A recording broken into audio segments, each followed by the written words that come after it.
Hi, everyone. Thank you for joining us today. My name is Sun-Young Kim, and I'm a senior support scientist at the Becker Medical Library at Washington University School of Medicine. Today, we are covering significant updates to data management sharing plan requirements from both NIH and NSF. This is a very timely session because some of these changes are going into effect within weeks, and I want to make sure you have the most current and accurate information to take back to your labs and offices. Sorry. Just a few housekeeping items before we start. We are recording this webinar, and all registrants will receive a link to the recording and slides after the session. If you need a closed captioning, please make sure it's enabled on your device. And we have a live Q&A at the end, but please add your questions to the Q&A box as they come to you during the presentation. We'll address them at the end, and if we run out of time, we'll follow up by email. During Q&A, you can also raise your hand if you want to speak, and we can unmute you. Chat is open as well during the Q&A session. Here is our agenda today. Under NIH, we'll cover the 2026 DMSP format update compared to the 2022 format you may be familiar with, talk about RPPR reporting, share important clarification I received directly from NIH Opera this week, and briefly cover DMS budgeting. Then we shift to NSF, which has its own significant recent changes. We wrap up with the resources and Q&A. There are also two polls at the very end after Q&A, so please stay for those if you can. Before we dive in, I have a few quick polls to get a sense of who is in the room. Your response helped me tailor the discussion, so please take a moment to participate. You can scan the QR code and enter your answer, and it will show up live.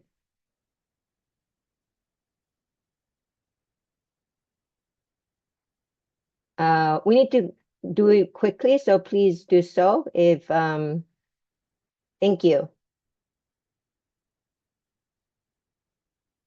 Anyone else? Okay, great. All right.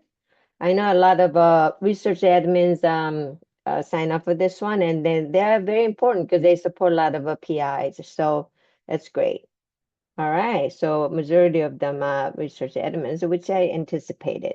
All right, next question is, have you used a DMP tool? Oh, sorry. Have you submitted a DMSP for grant application in the past 2 years?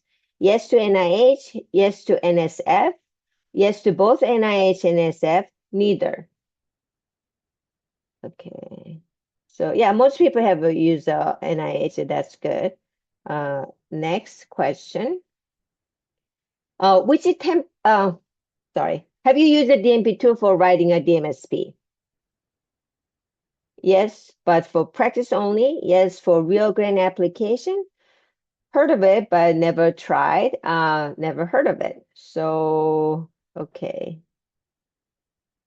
Okay, never heard of it. Okay. So good. Next question is, which template have you used for NIH DMSP in the last 2 years? Most people are probably familiar with the 2022 optional format page, which is a Word version. But then NIH rolled out the FDP pilot template Alpha and Bravo. Some of you have used it. And then DMP tool also rolled out this template. Default is based on the optional format page and Alpha and Bravo. And also they have an IC specific template called NIMH. And you're welcome to use a free form covering 60 elements. And looks like most people use Word format, which I expected. Oh, some people use a free form. That's great. Next question. Which DMSP template have you used for NSF grant submission in the last 2 years?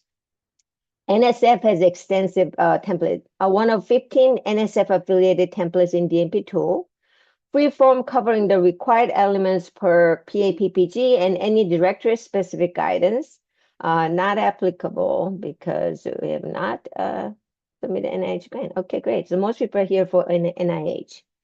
So let's move on. Let us start with the NIH. Even if your primary funding is from NSF, I encourage you to follow this section closely because the direction NIH is taking may well signal where other federal funders are heading. Quick recap for context. In January 2023, NIH implemented its updated data management sharing policy, replacing the 2003 data sharing policy.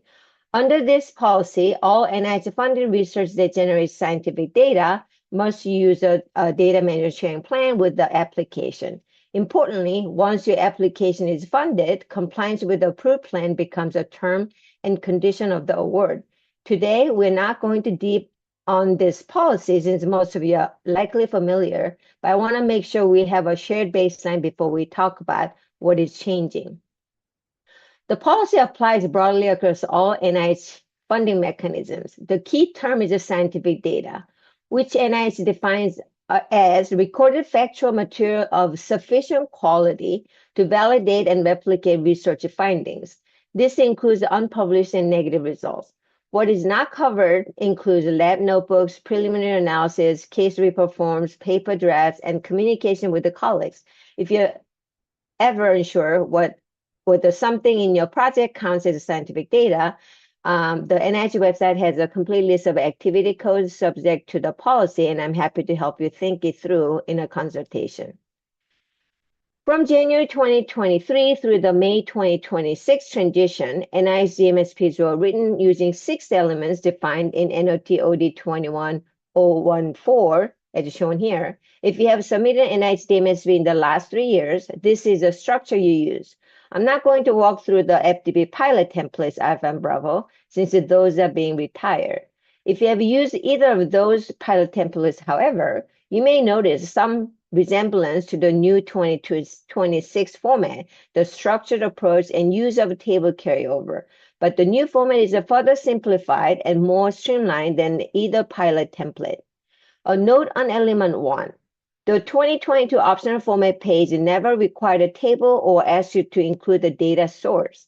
Using a table in element 1A, however, was an approach I started recommending to WashU investigators because it made it much easier for NIH program officers to review the plan. I incorporate the source field based on feedback I received during the FDP NIH DMS pilot program. Those sample plans have been available in the ICTS USU Grants Library for anyone to reference. NIH never enforced a table format, but it turned out to be a very practical approach. And as you will see when we get to Q6, the new 2026 format essentially validates the structured table approach. So if you have been following the guidance, you're already ahead of the curve. This is a new format. One important note before we go through it. This format is still awaiting OMB clearance, which is why you see the OMB pending notice at the top. NIH has released a preview of what the format will look like, and this is what you are required to use for application with the due dates on or after May 25th, 2026. The most significant change is the shift from a narrative plan covering 6 elements to a structured format with the 7 questions. Most questions are simply yes or no. Explanations are only required when you answer no or when sharing will be limited in some way. You can say yes and then explain it in the Q4.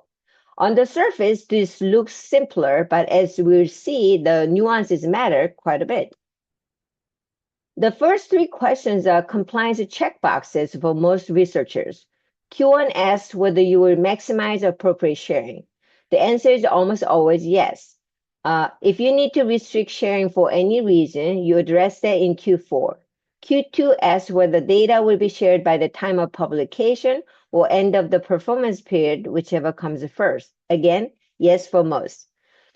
There are exceptions for SBIR and STTR awards and for data underlying patent applications, which are addressed in FAQs B6 and B15. You can click on the link to read more.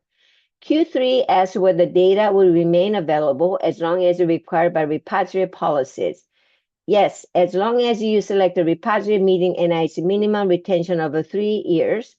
At WashU, our institutional policy requires 6 years, so any WashU recommended repository will satisfy both requirements. Q4 is only completed if you answer no to Q1, Q2, Q3, or if you anticipate any limitations on sharing.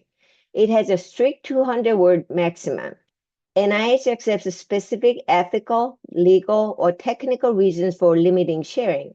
Participant privacy and re-identification risks, informed consent limitations, legal or regulatory constraints, and technical barriers that cannot reasonably be addressed. What NIH does not accept includes having a small data set, expecting the data to not be widely used, or not having identified a suitable repository yet. There's always a repository for everything, like a generalist repository. Those are not valid justifications. Be specific and cite the actual constraint. Q5 simply confirms compliance with the NOT-OD 22-213, which covers protections for human research participants. This should be yes for all human subject research following proper protocols. A no here would indicate non-compliance. Q6 is the most important new element in the 2026 format. It replaced a detailed element 1 narrative table with a streamlined data type and repository table, kept at 100 words.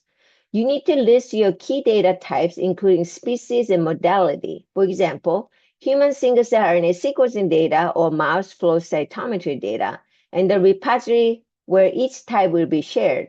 NIH includes the phrase if known, giving you some flexibility if your data landscape is still evolving.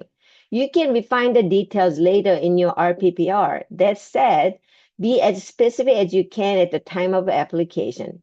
Vague entries will not satisfy reviewers. The Becker DMS website has a repository selection decision tree to help you identify the right repository for each data type.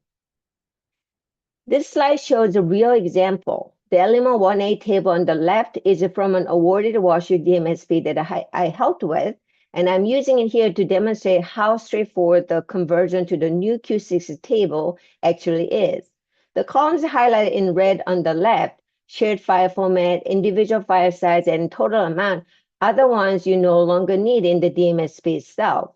You simply remove those columns. The data type description column on the left lists the data type separately from the source, but in Q6, you fold the source directly into the data type description. For example, instead of a separate column saying human, you write human single-cell RNA sequencing data in the data type field. That is really the only structural adjustment needed. So if you have been writing your element 1A as a table, which I have been recommending for years, the transition to Q6 is minimal. Strip out the file format and amount columns, incorporate the source into the data type description, and you have your Q6 table. If you have been writing element 1A as a narrative approach rather than a table, now is a good time to shift to the table approach because Q60 requires it, and the 100-word limit will force you to be concise anyway. Q7 applies only to studies subject to the NIH genomic data sharing policy, which generally covers studies generating larger scale human genomic data. It asks whether data will be shared in the NIH designated repository on the GDS timeline and whether you can meet the institutional certification requirements. For most studies subject to GDS, both answers are yes. A no response requires justification in Q4. Legitimate exceptions include legacy data sets where consent does not permit broad sharing, state or international legal restrictions, tribal governance policies, high re-identification risk that cannot be mitigated, and inability to meet institutional certification requirements. If any of those apply, please reach out to us and we can help you direct the Q4 justification. One important thing to understand about this new format is that it is clearly designed to support compliance monitoring. The yes and no structure makes it easy for NIH to track whether commitments are being kept. The Q6 table in particular, with the specific data types and repository listed, maps directly onto what NIH asks you to report in your annual RPPR. If your plain data types If your data types or repositories change significantly over the course of the project, you need to submit a revised DMSP for NIH approval under NOT-OD 24-176. Significant changes include adding or removing data types due to shifts in research direction, changing repositories, or altering your sharing timeline.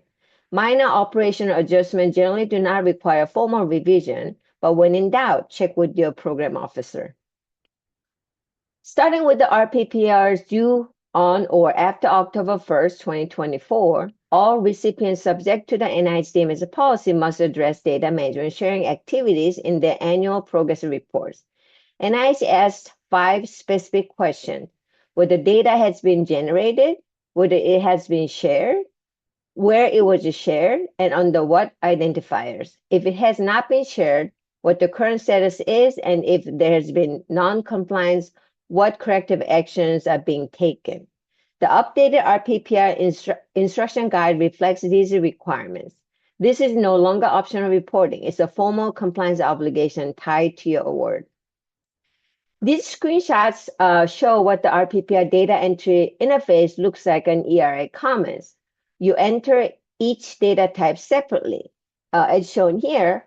So if you got funded before the new DMSP policy went into effect, you can say not applicable. But if you've been awarded after, you say applicable, and then start this step, add the DMS information. And first, for each data type, you describe data type and answer this question: has data been generated? Yes. And then has it been shared? Yes. And then you put the DOI basically. If you answer no, then this will pop up, and then you have to justify why you have not shared. And the next one, oh, sorry. Okay, so once all data types are entered, it populates a table on the main data manager sharing screen. Recipients are also asked to hear about corrective plans if they have not generated or shared the data, plus any plans to make changes to DMS plan in the coming year. If the user indicates the DMS plan has changed by clearing the no change, so default is no change, so you have to deselect it. Then 2 fields appear: an enter description of a change field, where they describe change of DMS plan, and you have to upload in an uploaded area a revised DMS plan, which must be named DMS plan revision without quotations. Now, I want to share something especially valuable. As I prepare for today, I reached out to NIH OPERA, the Office of Policy for Extramural Research Administration, with the questions I've been hearing from WashU investigators and administrators. I'm grateful to Rachel Mangram, Assistant Grants Policy Officer at OPERA, for responding before this session. Here's what NIH confirmed. The new format is required across all NIH institutes and centers with no exceptions by IC unless the specific funding opportunity NOFO says otherwise. The World Pilot in NOTOD 26-046 does not mean optional, unlike the 2022 optional format, which allowed you to submit other formats. NIH was very clear about this. FDP, Alpha, and Bravo templates are no longer accepted after May 25th. NIH does not plan to publish sample DMS plans, so don't expect it in the new format before the deadline. Word limits must be followed strictly. It's not optional. And all DMS questions should go to grantscompliance@od.nih.gov, not the old sharing inbox, sharing at nih.gov. I followed up with additional questions on Monday, and Michelle Bulls, the director at OPERA, responded yesterday morning. I want to acknowledge that having the director weigh in personally speaks to how seriously NIH is taking this transition. Here's what she confirmed. DMSP review timing has not changed. For most grant activities, the DMSP is still reviewed at the just-in-time period after a fundable score. Nothing about the review process has changed, only the format. On budget justification, FAQ F5 references all the 6-element structure and will be updated. For now, when writing your budget justification, follow the new format and focus on data types and associated repositories rather than including estimated data amounts. On IC-specific requirements like the NIMH data validation schedule, recipients must follow the new format only. IC-specific structural elements are not part of the new standardized format. This is significant for anyone submitting to NIMH. And finally, NIH is actively updating their FAQs and website to remove references to the old 6-element structure. Please allow time for those updates to appear. A quick note on DMS budgeting. DMS costs cannot be zero. That is a common misconception. Most DMS cost is the labor.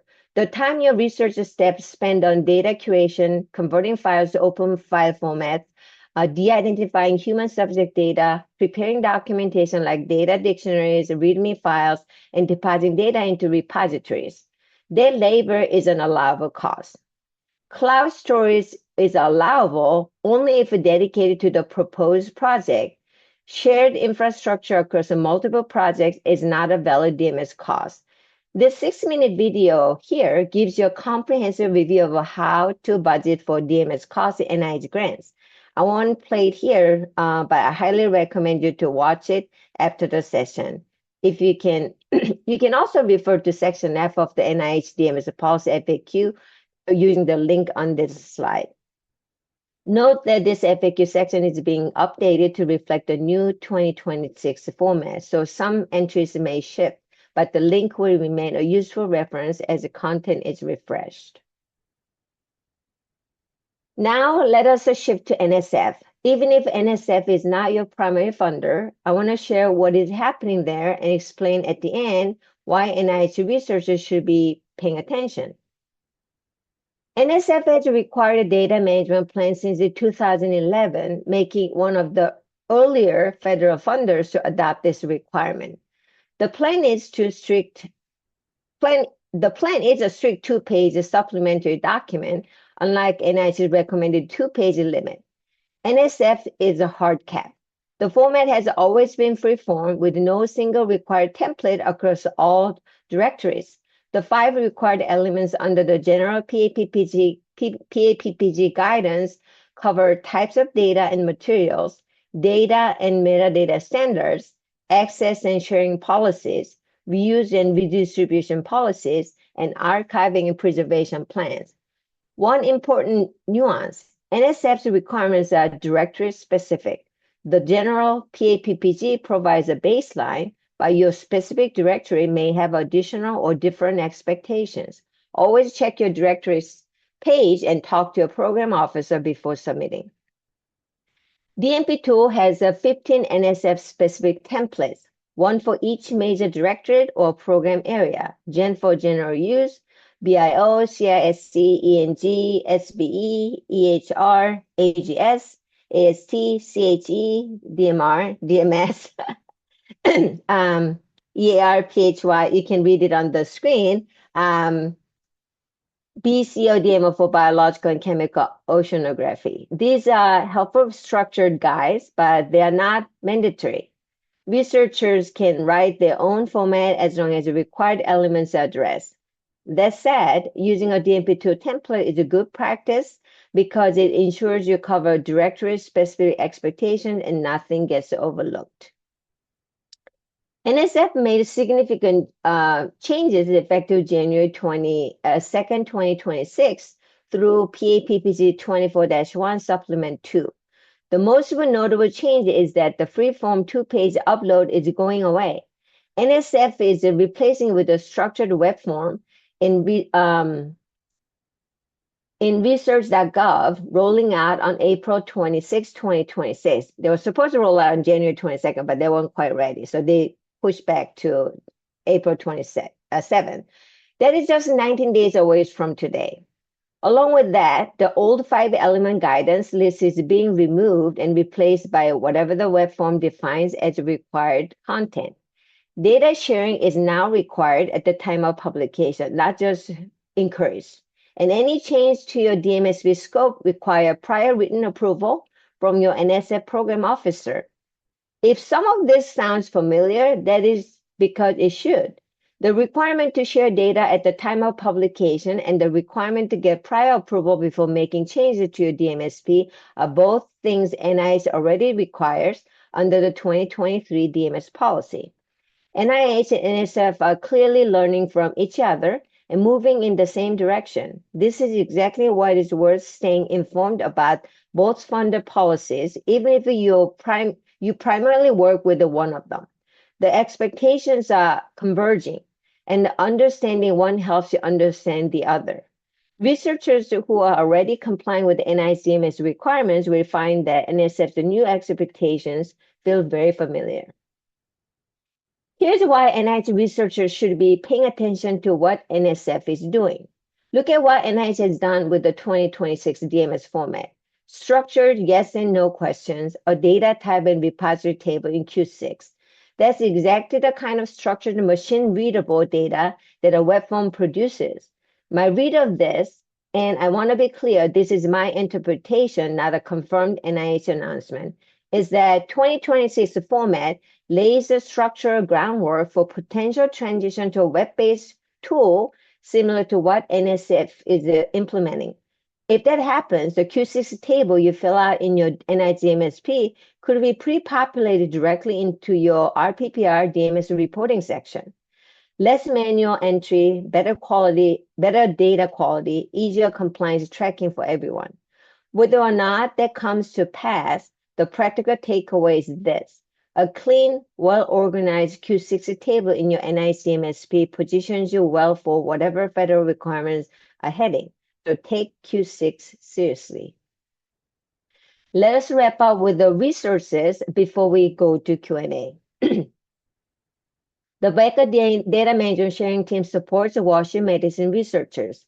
My colleague Xin Zian specializes in genomic data sharing. I focus on in-depth review of data management sharing plans and practices at the lab level. While I tend to do most of the webinars and workshops like today's session, as well as the lab-specific training workshops, both of us offer personalized one-on-one consultations for DMS review, data curation, and repository selection, and assistance with the depositing data into Digital Commons data at Becker, and DMP2 support. All of these services are free to WashU medicine researchers. The best way to reach us is through the online consultation request form on the Becker DMS website. You can also email us at beckerdms@worcester.edu for general DMS questions, or dmp2@worcester.edu for DMP2 specific questions. But the Becker DMS website is also a great self-help resource with the guidance documents, blog posts, newsletter, and past webinar recordings. This will also go to the events page as well. If you need to deposit data into WashU Medicine Institutional Data Repository, Digital Commons Data Becker, use the consultation request form and pre-select the deposit option so your request gets routed appropriately. We are here to help you, so please don't hesitate to reach out to us. Thank you. Now we're gonna look at the Q&A sessions. I'm gonna stop sharing so I can see whether there are any Q&A sessions. Okay, there are 8 questions. So someone said hi back. Hi, Marissa. The first question is from Kevin Black. As to the deadline to share data by the end of funding, what happens to the deadline if there's no cost extension? That includes no cost extension. So that's the new deadline. The NC extend, yes, I already answered that. So this is a general question. Now that IRB requires us to submit and reviews closely these plans, is it recommended that IRB review these before we submit grants, or is the NIH generally flexible with the changes made after the Fed is required by IRB? So the answer is IRB, when you submit an IRB protocol, they actually request you to submit a data management sharing plan, because actually in the previous format, there's a sharing language that they will consider. But since that's going away, I don't know if the IRB will still require. They might start requiring, but it's good to share anyway. And the next question is, if you have to change, I already covered this, if there are any major changes Access type will be most likely considered major change. So let's say IRB said you cannot share openly, it has to be controlled, and initially chose open access repository change will be considered significant change. So you have to revise DMSP. So DMSP is a living document, you're allowed to change, but a lot of detailed description is going away. So, you might not need to change as much, but if you generate a new data type or change the data type, change the repository, those will be, or change the sharing timeline, those will be all considered significant change, and you have to update the DMSP. Next question, is the DMSP budget still separate from the rest of the grant budget? Yes. So you have to write a, like itemized section for DMS budget. So that the policy itself does not change. It's the same. It's just the DMSP format is changing. So insert live. How about DMS costs needed to maintain data after the end of the grant? So that one is still the same. So whatever the cost to comply with DMS policy has to happen during the funding period, including no cost extension. You cannot put the cost that will go beyond the funding period. Next question. We have a consistent stated in our budget justification that there are no costs associated with DMSP activities. Was that wrong? Yes, that is totally wrong. So I know a lot of people say no, but it can be no. At minimum, you have to dedicate someone to make your data ready for deposition into data repository, data curation. That does take time. So whatever the labor costs, you separate those portion out and dedicate it to DMS costs. So as I mentioned, converting the file format to open file format takes time. Preparing data dictionary, README, all those things take time. So those are DMS costs.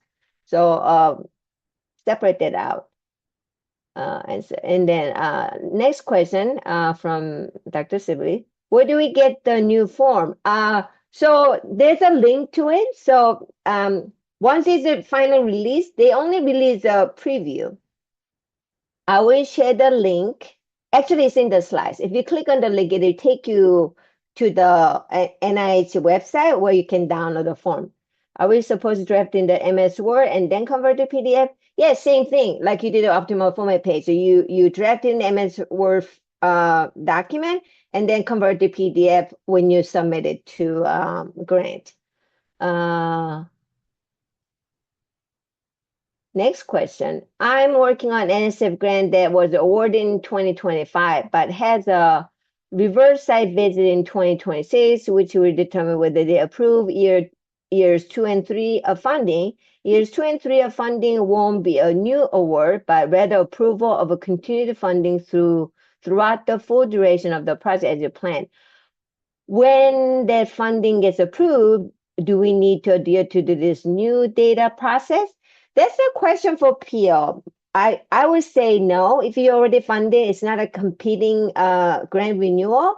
You can continue using the old format. I doubt their request, but again, it's better to be safe than sorry. So check with your program officer. Make sure they answer the question and you save the email always. I think, okay, one more. Should we not use the DMP tool anymore? Sorry, I missed it. Yes, do use it. Actually, I'm a member of DMP tool NIH DMSP template working group. So we're actually working on this new template. So it might sound simple, but we're going to give you example answer for the especially Q6 and then all the guidelines you should abide by. So it'll be helpful to you.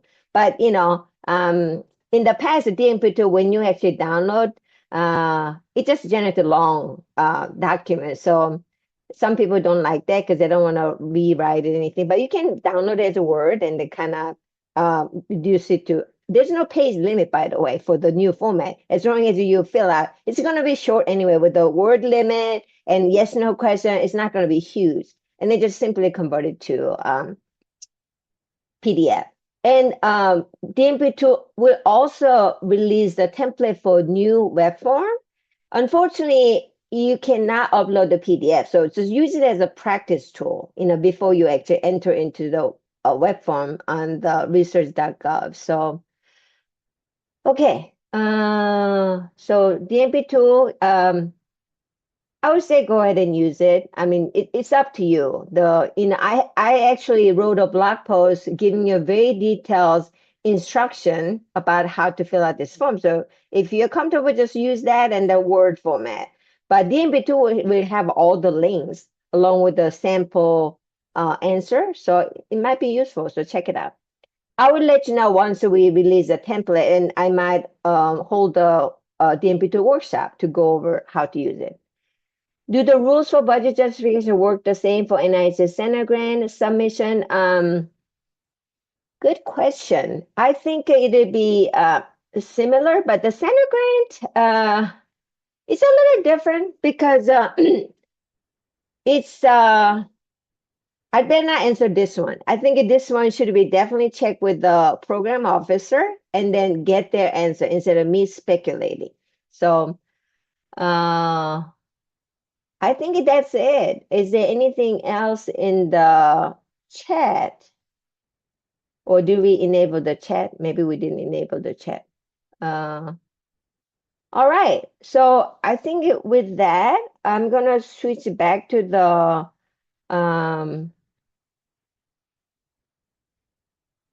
my thing. And then I want you to fill out the whole question. So scan the QR code again and answer this question for me, please. Which resource would be most useful for writing a DMSP? Exemplary plans, a lot of people find it useful. Step-by-step instruction guide, template with the instructions and example answers, one-on-one consultation. So, step by step. Oh, a lot of people selected template with the instruction. So that'd be DMP2 then. So make sure you use the DMP2. Wow. Overwhelmingly, people chose a template with the instructions and example answer. And people are still step-by-step instructions guide is also a second, but I'm very surprised. Okay. Next. What is the most challenging part of writing a DMSP?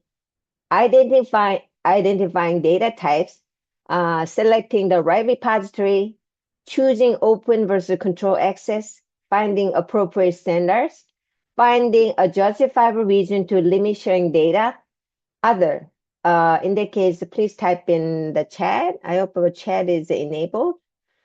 Oh, selecting the right repository, I expect that answer. Finding appropriate standards. Yeah, that's another one. So the good place to find standard is a fairsharing.gov. And then I have the repository selection decision tree, so which I shared on the slides. You can check that. Okay, some people click on other. I wonder what, okay, someone put it in the chat. Can I access it?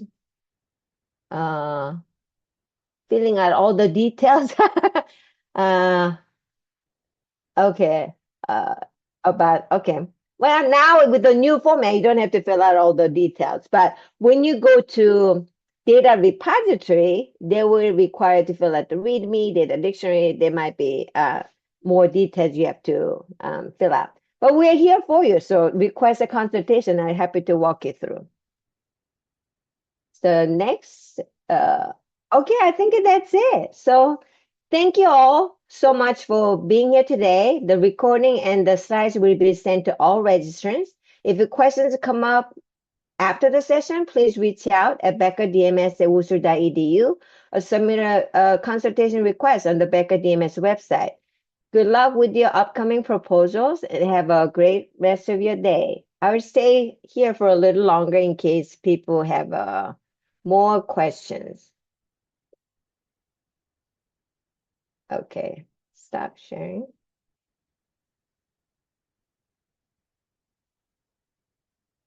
Do we have more questions? Oh, so mostly thank you for joining. So doesn't look like we have any more questions. So Thank you again. We'll see you at my next webinar. Most likely. Oh, there's another one coming out, protocols.io.